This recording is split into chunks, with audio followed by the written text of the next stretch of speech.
మనసు మారి రూపాంతరం చెంది దేవుడి చిత్తం ఏమిటో పరీక్షించి తెలుసుకోండి అని అంటున్నాడు. నా ప్రియమైన సహోదరి సహోదరుడా, క్రీస్తు చిత్తం ఏమిటో గ్రహించగలుగుతున్నావా?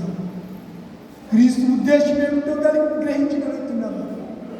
ఎవరో ఏవో మాయ మాటలు చెప్పి నిన్ను లోపరుచుకోవాలని, నీ దగ్గర నుంచి ధనాన్ని ఆర్జించి బ్యాంక్ బ్యాలెన్స్లో నింపుకోవాలని హిపోక్రసీ వేషధారణతో నీ మధ్యకు వచ్చి కళ్ళలు చెబుతూ ఉంటే వాడిని వెంబడించి నిత్య నాశనానికి వెళ్ళిపోతావా? సత్యాన్ని గ్రహించి స్వతంత్రంగా చేయబడి నిత్య రాజ్యానికి వెళ్తావా?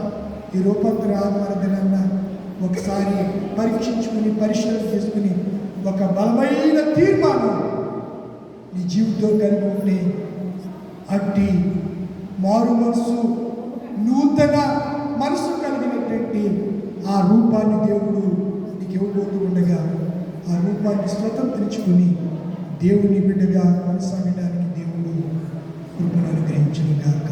ఆమేన్. సమస్త జ్ఞానం ఇచ్చిన దేవుని సమాధానం యేసుక్రీస్తు వల్ల హృదయములకు తలంపులను కావలియును గాక. ఆమేన్.